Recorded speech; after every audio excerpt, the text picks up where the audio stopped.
અનેક વિસ્તારની અંદર વરસાદ છે। કચ્છના માંડવીમાં પ્રી મોન્સૂનની કામગીરીની પોલ ખુલી છે। બાબાવાડીમાં પ્રથમ વરસાદે જ કેનાલ ધરાશાયી, પાણી માટે બનાવાયેલી કેનાલ ધરાશાયી। પાલિકાએ કામ અધૂરું હોવાનું કબૂલ્યું। ગત વર્ષમાં પાણીમાં 4 દિવસ સુધી ડૂબ્યો હતો બાબાવાડી વિસ્તાર। પાલિકા વરસાદ પહેલા કામગીરી કરી હતી શરૂ। માંડવીમાં હાલ એસટી બસ સ્ટેન્ડ પાસે પણ પાણીના નિકાલ માટે બોક્સ બ્રિજનું કામ અધૂરું। સ્વામિનારાયણ રોડ પર પણ પાણીના નિકાલનું કામ જે છે તે અધૂરું જોવા મળી રહ્યું છે। માંડવી નગરપાલિકા પાણીના નિકાલના કાર્યમાં સદંતર નિષ્ફળ હોય તેવું સ્પષ્ટપણે જોવા મળી રહ્યું છે। જે દ્રશ્યો છે સ્પષ્ટ કહી રહ્યા છે કે શું પરિસ્થિતિ થઈ છે, પાલિકાની તરફથી જે કાર્યવાહી છે તે કેટલી નિષ્ફળ રહી છે એ સ્પષ્ટ જોવા મળી રહી છે। આ તરફ વધુ એક મહત્વના સમાચાર। સાબરકાંઠા જિલ્લામાં વરસાદી માહોલ। હિંમતનગરમાં વરસાદને લઈને પાણી ભરાયા છે। ગાયત્રી મંદિર પાસે રોડ પર પાણી ભરાયા। રોડ પર પાણી ભરાવાથી સ્થાનિક લોકો પરેશાન। ગાયત્રી મંદિરથી રોટરી સરસ્વતી સ્કૂલ જવાના પાણી ભરાયા છે। સ્કૂલેથી ઘરે જતા વિદ્યાર્થીએ પાણીમાં પડ્યો હતો। સ્થાનિક લોકો સહિત વિદ્યાર્થીઓને સ્કૂલે જવા માટે મુશ્કેલ બન્યા। અગાઉ પાલિકા પ્રમુખ, ચીફ ઓફિસર સહિત કર્મચારીઓ સ્થળ પર આવ્યા હતા। વરસાદને લઈને ઢીચણસમાં પાણી ભરાતા પાલિકા દ્વારા કોઈ કાર્યવાહી કરાઈ નથી। વરસાદી પાણી ભરાતા આજુબાજુની સ્થાનિક સોસાયટીમાં બહાર નીકળવું મુશ્કેલ બન્યું છે।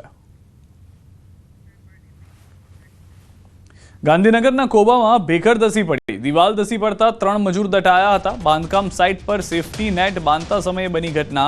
બાંધકામ સાઇટની દિવાલ ધસી પડતા એકનું મોત થયું। શ્રીજી એરિશ નામની સાઇટ પર બની છે ઘટના। માટી ધસી પડતા 3માંથી 1 મજૂરનું મોત નીપજ્યું। ઘાયલ વ્યક્તિને ગાંધીનગર સિવિલ ખાતે કર્યા છે દાખલ। પોલીસ ઘટના સ્થળે પહોંચીને સ્થિતિ અંગે કરી છે સમીક્ષા। અને સેફટી નેટ બાંધતા હતા અને આ ઘટના ઘટી છે અને ભેખડ ધરી ગઈ છે 10 સાડા 10 ના ટાઈમે। કઈ સાઈડ છે? શ્રી મેરાઈસ કોબા ગાંધીનગર। કેટલા લોકો અહીંયા કામ કરતા હતા? 3 જણા એમાં હતા અંદર, એમાં 2 જણા બચી ગયા છે, 1 જણા એક્સપાયર થઈ ગયા છે। ક્યાં લઈ ગયા? અને આપણે ગાંધીનગર સિવિલ। એક તરફ વરસાદ થઈ રહ્યો છે, બીજી તરફ બાંધકામ મજૂરો જે છે તે કામ કરતા હોય છે ને ત્યાં એક ઘટિત ઘટના જે છે તે પ્રકાશમાં આવી છે અને આ ઘટના બની છે ગાંધીનગરના કમલમ કોબા પાસે આવેલી શ્રી મેરાઈઝ જે છે તે જગ્યાએ આ નવી બિલ્ડિંગનું બાંધકામ જે છે તે કરવામાં આવતું હતું। તે 3 મજૂરો જે છે તે સેફટી નેટ એટલે કે આ પ્રકારની સેફટી નેટ બાંધતા હતા। ત્યાં અચાનક સામે રહેલી જે ભેખડ ધસી પડવાના કારણે 3 મજૂરો જે છે તે દટાયા હતા। તેમાંથી 1 મજૂરનું મોત થયું હોવાની વાત અત્યારે હાલ તો પ્રાપ્ત થઈ રહી છે। મહત્વનું એ છે કે જે 2 મજૂરો જે છે તેમને ગાંધીનગરની સિવિલ હોસ્પિટલ ખાતે દાખલ કરવામાં આવ્યા છે અને અત્યારે પોલીસ પણ સમગ્ર ઘટનાની તપાસ જે છે તે કરવામાં આવી રહી છે। મહત્વનું સાથે છે કે સેફટી નેટ બાંધતા હતા ત્યારે આ ઘટના જે છે તે ઘટી હતી અને મજૂરો જે છે તે કામ કરતા હતા। ગઈકાલે જે પ્રકારે વરસાદ થયો છે, વરસાદ બાદ સમગ્ર વિસ્તારની જે આ બાંધકામ સાઇટ જે છે તેની માટી પલળી ચૂકી છે, અંદર પાણી પણ ભરાઈ ચૂક્યું છે અને તેના કારણે માટી ઘસી હોવાની પ્રાથમિક માહિતી મળી રહી છે। તેમાં 1 વ્યક્તિનું મોત પણ થયું છે। આ તમામ મજૂરો જે છે તે ડુંગરપુર વિસ્તારના હતા। તેઓ અહીંયા બાંધકામ સાઇટ ઉપર કામ કરતા હતા અને બાંધકામ સાઇટ ઉપર કામ કરવાના કારણે માટી ધસી પડવાના કારણે આ ઘટના પ્રકાશમાં આવી હોવાની પ્રાથમિક માહિતી જે છે તે મળી રહી છે। ગૌતમ શ્રીમાળી, ન્યૂઝ 18 ગુજરાતી, ગાંધીનગર। અમદાવાદ ક્રાઇમ બ્રાન્ચને મળી છે મોટી સફળતા। બિશ્નોઈ ગેંગના એક સાગરીતની ધરપકડ થઈ છે। અમદાવાદ ક્રાઇમ બ્રાન્ચે ધરપકડ કરી। અગાઉ સુખદેવ ગોગામેડી હત્યા કેસમાં પકડાયો હતો। આરોપી સામે 12 જેટલા ગંભીર ગુનાઓ દાખલ છે। ક્રાઇમ બ્રાન્ચે હત્યાર કેસમાં ધરપકડ કરી છે। આરોપીનું નામ મનોજ સાલ્વી છે। ક્રાઇમ બ્રાન્ચે તાજેતરની અંદર ઉદયપુરના ગંગેશ્વરથી મનોજ શંકરલાલ સાલ્વીની ધરપકડ કરી છે, જે લોરેન્સ બિશ્નોઈ ગેંગ સાથે સંકળાયેલો છે। અગાઉ 2022માં એટીએસ દ્વારા એલિસ બ્રિજ વિસ્તારમાંથી એક રૂપાલાલ સોલંકીની એક વિદેશી વેપન સાથે ધરપકડ કરવામાં આવેલી, જેની પૂછપરછ દરમિયાન તેને તે વેપન છે એ હાલના આરોપી મનોજ સાલ્વીએ આપેલું હોવાનું જણાતા તેને જે તે વખતે નાસ્તા ફરતા તરીકે દર્શાવેલ હતા। તો આરોપી સામે 12 જેટલા ગંભીર ગુનાઓ છે। હાલમાં નાસ્તો ફરતો આરોપી જે હતો તે પોલીસ પકડમાં આવી ગયો છે। આમોદ હાઈવે નંબર 64ની દયનીય સ્થિતિને લઈને કોંગ્રેસ દ્વારા અનોખું વિરોધ પ્રદર્શન કરવામાં આવ્યું। ખાડામાં કમળના બેનરો લગાવી સરકાર સામે ખાડા કે કમળનો પ્રશ્ન ઉઠાવાયો। આમોદ તાલુકા કોંગ્રેસ પ્રમુખ નરેન્દ્ર પટેલે ખાડામાં બેસીને વિરોધ નોંધાવ્યો। આંદોલનમાં પૂર્વ ધારાસભ્ય સંજય સોલંકી સહિત અનેક કાર્યકરો જોડાયા હતા। પોલીસે કાયદો વ્યવસ્થાને ધ્યાને રાખીને કેટલાક કાર્યકરોને ડિટેઇન કર્યા। કોંગ્રેસે ચીમકી ઉચ્ચારી કે જો તાત્કાલિકમાં જ સુધારણા ન થાય તો તેઓ પોતે જ રસ્તા પર કામ શરૂ કરશે। આપ જોઈ શકો છો જંબુસર, આમોદ તથા સૌરાષ્ટ્રને જોડતો મુખ્ય નેશનલ હાઈવે નંબર 64 છે. એ નેશનલ હાઈવે ઉપર આ ખાડા પડી ગયા છે. બીજું કે અહીંયાથી રાહદારીઓને એટલું બધું નુકસાન થાય છે અને પોતાના વાહનોને પણ એટલું બધું નુકસાન થાય છે.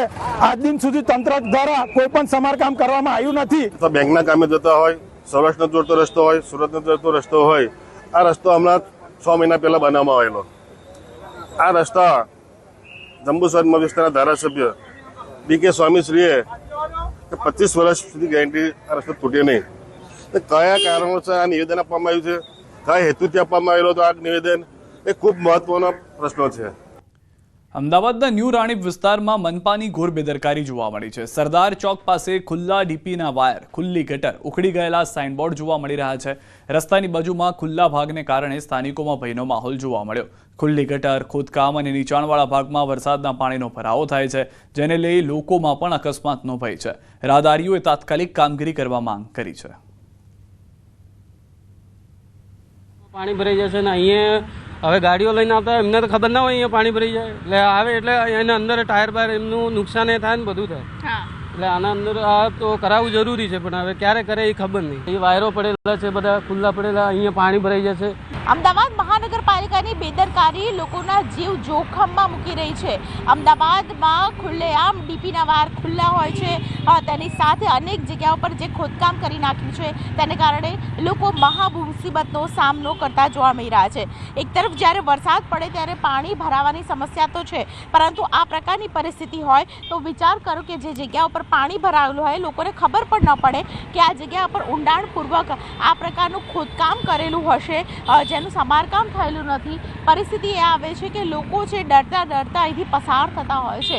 ખાસ કરીને આ પ્રકારની પરિસ્થિતિને લઈને અનેક સવાલો ઊભા થઈ રહ્યા છે, કારણ કે સ્થાનિક લોકો છે તેઓ વારંવાર ફરિયાદ કરતા હોય છે, છતાં પણ આવા પ્રકારના જે તમામ જે કહી શકાય કે જે જગ્યા છે તેને લોકેટ કરીને સ્થાનિકો કહેતા હોય છે કોર્પોરેટરને, પરંતુ આવી કોઈ જગ્યા જે છે જે ધ્યાનમાં આવ્યા બાદ પણ તેના ઉપર કામ નથી થતું. આ વિસ્તાર જે જગ્યા ઉપર છે આ ચેનપુરથી ખાસ કરીને રાણીપ જવાની વિસ્તાર છે કે જ્યાં આ પ્રકારના ખુલ્લા કહી શકાય કે ખુલ્લી વસ્તુઓ છે, ખુલ્લી ગટર છે, તેને કારણે લોકો મહાमुसीबतનો सामना करता હોય છે. खरेखर ये गवर्नमेंट को ये देखना चाहिए अपने सरकार को कि भाई ये सब ऐसा नहीं, जोखिम नहीं लेने का. अभी ये सब अपना गटर खोद दिए, खड्डा खोद दिए, चौमासे गटर में इतनी तकलीफ पड़ रही है कि पब्लिक को आने जाने में तकलीफ पड़ती, गाड़ी साधन भी सब अंदर में फिसल जाओ, डूब जाओ. વિચાર કરો એક વિચાર કરો કે ઘૂંટણ સુધી આ વિસ્તારની અંદર પાણી ભરાયેલું છે. અહીંથી પસાર થતું કોઈ રાહદારી જો અહીંથી પસાર થતું હશે તેને ખબર પણ નહીં પડે કે આ જગ્યા ઉપર આ પ્રકારની પરિસ્થિતિ છે. માત્ર કામ કરી દેવાથી અથવા રોડ ઉપર કામ ખુલ્લું મૂકી દેવાથી નહીં ચાલે. અમદાવાદ મહાનગરપાલિકાની માત્ર થોડી બેદરકારી અનેક લોકોના જીવ જોખમમાં મૂકી શકે તેવી પરિસ્થિતિ છે, તેની ઉપર કામ કરવું જ પડશે. કેમેરા પર્સન પંકજ મકવાણા સાથે દીપિકા કુમાર, ન્યૂઝ 18 ગુજરાતી, અમદાવાદ. ગાંધીનગરમાં મુખ્યમંત્રીની અધ્યક્ષતામાં કેબિનેટ બેઠક યોજાઈ. બેઠકમાં પ્લેન ક્રેશ દુર્ઘટનાના મૃતકોને શ્રદ્ધાંજલિ પાઠવાઈ. રૂપાણી પરિવારને પણ શોક સંદેશો પાઠવ્યો. સરકારના પ્રવક્તા મંત્રી ઋષિકેશ પટેલે અમદાવાદ પ્લેન દુર્ઘટનામાં સરકારે કરેલી કામગીરી અંગે માહિતી આપી. કહ્યું, સરકારે પ્રોએક્ટિવ થઈને કામગીરી કરી. ફાયર ફાઇટરોએ આગને બુઝાવવા માટે 7.5 લાખ લીટર પાણીનો ઉપયોગ કર્યો. ટ્રોમા સેન્ટરની 25થી વધુ ટીમો કાર્યરત રહી. FSL અને FSLUની કામગીરી ખૂબ જ ઝડપી અને સારી રહી, જેથી ઝડપથી DNA મેચ કરવાની કાર્યવાહી થઈ. Civil, trauma team, blood donation બધું જ સમયસર થતું ગયું. करीबन 169 बॉडीज़ हमने हैंड ओवर कर दी है. मतलब के जो कार्य में वीकों लग सकते थे, बहुत दिन लग सकते थे, जितनी स्पीड से हो सके DNA मैचिंग का प्रश्न हो, पोस्टमार्टम का हो, पुलिस इंक्वेस्ट का हो, पंचनामा का हो, ये सब मिला के करीबन 20 घंटे के अंदर PM कर लिया गया. और साथ में जितने भी मिसिंग लोग थे, जो परिवारजन जो फ्लाइट में थे, उन सब के लिए एडवाइजरी भी जाहिर कर दी. તો રથયાત્રાને લઈને પણ મંત્રી ઋષિકેશ પટેલે કહ્યું કે મંદિર ટ્રસ્ટ પર છોડ્યો છે નિર્ણય, મંદિર પર છોડ્યો છે નિર્ણય. તેઓ જે નિર્ણય લેશે સરકાર તેમને સપોર્ટ કરશે. આ ઘટના આપણા અમદાવાદમાં બની છે, પરંતુ રથયાત્રા બાબતનો કોઈ પણ નિર્ણય લેવો હોય તો આપણે મંદિર પ્રશાસન ઉપર છોડેલો છે. મંદિર જે રીતે વર્તમાન પરિસ્થિતિના આધારિત જે નિર્ણય લેશે એને રાજ્ય સરકાર સપોર્ટ કરશે. અમદાવાદ વિમાન દુર્ઘટનામાં એકમાત્ર વ્યક્તિ બચી ગયો હતો. વિશ્વાસ કુમારને હોસ્પિટલમાંથી રજા આપી હતી, પરંતુ તેના ભાઈનું આ દુર્ઘટનામાં મોત નીપજ્યું હતું. જ્યારે તેના ભાઈની અંતિમ યાત્રા નીકળી ત્યારે વિશ્વાસ ભાંગી પડ્યો. પોતાના ભાઈ અજયની અંતિમ વિધિમાં વિશ્વાસ હૈયાફાટ રુદન કરતો નજરે પડ્યો.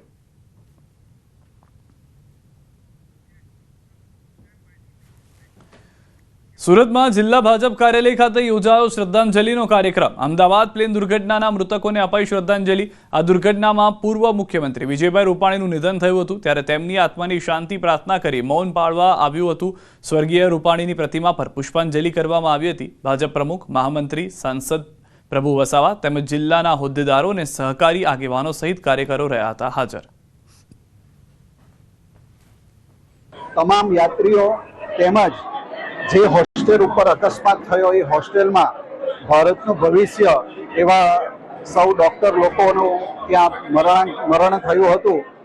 એ પ્રસંગે આજે અહીં સુરત જિલ્લા ભારતીય જનતા પાર્ટી કાર્યાલય ખાતે ગુજરાતના પૂર્વ મુખ્યમંત્રી અને ભારતીય જનતા પાર્ટીમાં વર્ષોથી જેમણે પોતાએ ખૂબ એવું કામ કર્યું છે એવા આદરણીય વિજયભાઈ રૂપાણી સાહેબની આજે આ શ્રદ્ધાંજલિ કાર્યક્રમ આજે અહીં રાખવામાં આવ્યો હતો.